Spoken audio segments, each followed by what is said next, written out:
ओम नमो भगवते वासुदेवाय। ओम नमो भगवते वासुदेवाय। ओम नमो भगवते वासुदेवाय। ओम ज्ञानाय नमः। सर्थ ज्ञानेश्वरी दिवस 227, अध्याय 10, विभूती योग। श्री गणेशाय नमः। सूरगणः च महर्षया मे प्रभवं न विदुः अहम ही देवानां च महिर्षाणां सर्वशः आदि अस्मि। माझी उत्पत्ती वा लीलेने प्रकट होणे देवगणांना ठाऊक नाही आणि महर्षीही ते जाणत नाहीत, कारण सर्व प्रकारे मीच देवांचे आणि महर्षींचे आदी कारण आहे। एथ वेद मुके जाहाले मन पवन पांगुळले राती विण मावळले रवी शशी जेथ अगा उदरीचा गर्भू जैसा न देखे आपुलिये मातेची वयसा मी आघवे या दैवा तैसा नेणवे नाही। आणि जळचरा उधदीचे मान मशका नोलांडवीचे गगन ते बी महर्षींचे ज्ञान न देखेची माते। माझ्या स्वरूपाचे वर्णन करताना वेद मुके झाले वा थकले, मन व पवन वा प्राण पांगुळले म्हणजे त्यांची गती खुंटली, आणि रवी व शशी हे रात्री विनाच मावळले। अरे, उदरातील गर्भ ज्याप्रमाणे आपल्या मातेचे वय जाणत नाही, त्याप्रमाणे माझ्यापासून झालेले हे सर्व देव माझ्या खऱ्या स्वरूपाला जाणत नाहीत। आणि जळचरांना ज्याप्रमाणे उदधीचे म्हणजे समुद्राचे मान म्हणजे मोजमाप नसते, आणि मशकाला म्हणजे कीटकाला जसे गगन ओलांडता येत नाही, त्याप्रमाणे महर्षींचे ज्ञान माते म्हणजे माझ्या स्वरूपाला जाणण्यास असमर्थ ठरते। मी कवणपा केतुला कवणाचा कै जाहला या निरुती करिता बोला कल्प गेले। काजे महर्षी आणि या देवा येरा भूत जाता सर्वा मी आदी म्हणून पांडवा अवघड जाणता। उतरले उदक पर्वत वळघे जरी झाड वाढत मुळी लागे तरी मिया जालेनी जगे जाणीजे माते। का गाभे वने वटू गिवसवे जरी तरंगी सागरू साठवे का परमाणू माझी सामावे भूगोलू हा। तरी मिया जालिया जीवा महर्षी अथवा देवा माते जाणावया होवावा अवकाशू गा।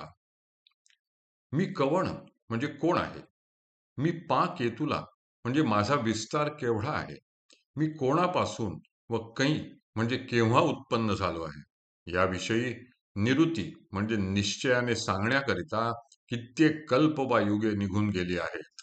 कारण हे जे महर्षी व देव आहेत आणि इतर जेवढे म्हणून भूतजात व प्राणीमात्र आहेत, त्या सर्वांचे आदी कारण मी आहे। म्हणून हे पांडवा, मला यथार्थ जाणणे त्यांना अवघड आहे। एकदा पर्वतावरून उतरलेले उदक पुन्हा पर्वतावर वळघे म्हणजे माघारी वळेल, अथवा उंच वाढणारे झाड शेंड्याकडून मुळाशी येईल, तरच माझ्यापासून उत्पन्न झालेने म्हणजे झालेल्या जगाला मला जाणता येईल। किंवा वटू म्हणजे वडाच्या, गाभे म्हणजे अंकुरात जर वडाचा वृक्ष गवसेल, सागराच्या तरंगांमध्ये जर सागर साठविला जाईल, अथवा परमाणूमध्ये जर हा भूगोल सामावला जाईल, तरच हे अर्जुना माझ्यापासून निर्माण झालेल्या जीवांना, महर्षींना अथवा देवांना मला जाणण्याचा अवकाश होईल, म्हणजे त्यांना मला जाणता येईल।